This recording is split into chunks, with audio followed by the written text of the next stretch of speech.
साल 2024 के लोकसभा चुनाव के माहौल को देखते हुए कांग्रेस पार्टी यह समझ चुकी है कि केंद्र में एक बार फिर से भाजपा की ही सरकार बन रही है। अब कांग्रेस पार्टी के भी एक बड़े नेता ने दावा किया है कि बीजेपी इस बार 400 सीटें जीतने जा रही है। लेकिन यहाँ पर भी कांग्रेस पार्टी ने एक बड़ी चालाकी दिखा दी है। तो चलिए क्या चालाकी कांग्रेस पार्टी ने दिखाई है जान लेते हैं पूरे विस्तार के साथ। इस बार का जिस प्रकार का लोकसभा चुनाव का माहौल है, इसके अलावा जितने भी ओपिनियन पोल वगैरह सामने आ रही हैं, उनमें साफ है कि भाजपा इस बार भी प्रचंड बहुमत के साथ अपनी देश में सरकार बनाने जा रही है। इसी बीच कांग्रेस पार्टी के एक बड़े नेता ने बीजेपी की जीत का दावा ईवीएम पर फोड़ दिया। साथ ही में कहा कि 2024 के लोकसभा चुनाव में बीजेपी 400 सीटें जीत सकती है।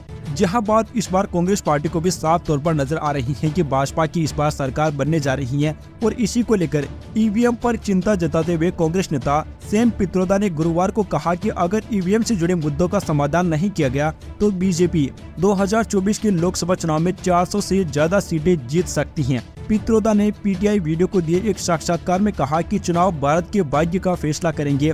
निर्वाचन आयोग ईवीएम को लेकर आशंकाओं को हमेशा खारिज करता रहा है, लेकिन कांग्रेस समेत अन्य विपक्षी दलों के नेता ईवीएम में छेड़छाड़ का आरोप लगाते रहे हैं। कांग्रेस के कई नेताओं ने यह भी दावा किया कि वे इन मशीनों पर भरोसा नहीं करते हैं। कांग्रेस में कई लोगों ने यह भी दावा किया कि वे इन मशीनों पर भरोसा करते हैं, जिसमें कुछ पार्टी नेताओं ने हाल ही में हुए विधानसभा चुनाव में पार्टी की हार के बाद यह बात कही। हालांकि कांग्रेस और अन्य विपक्षी पार्टियों के नेता 100% वीवीपैट की मांग करते रहे हैं और यह भी सुझाते रहे हैं कि पर्चियां डिब्बे में रखने के बजाय मतदाताओं को दी जानी चाहिए।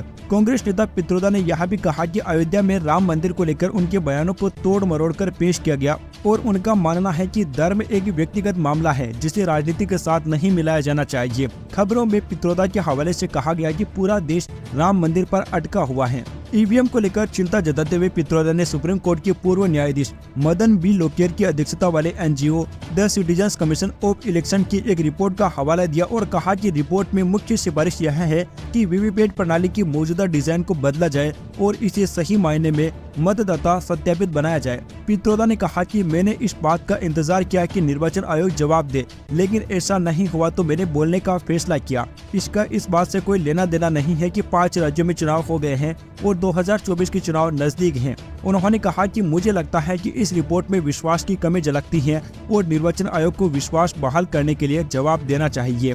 कांग्रेस नेता ने कहा कि उनका मानना है कि लोकतंत्र पटरी से उतर गया और हम बहुत अधिक आधिपत्यवादी होते जा रहे हैं। उन्होंने कहा पूरा खेल एक आदमी का हो गया है। आम चुनाव में 400 से अधिक सीटें जीतने के भाजपा के दावे के बारे में उन्होंने कहा अगर वे ऐसा कर सकते हैं तो अच्छी बात है। यह फैसला वैसे देश को करना है। आम चुनाव से पहले ईवीएम सही करनी होगी। अगर ईवीएम सही नहीं होती तो 400 का आंकड़ा सच हो सकता है।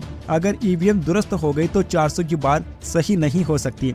वैसे दोस्तों, कांग्रेस नेताओं द्वारा लगातार ईवीएम को दोष देने पर आपकी क्या राय है? अपनी राय नीचे कमेंट बॉक्स में जरूर लिखिए। Subscribe now and press the bell icon. Never miss an update.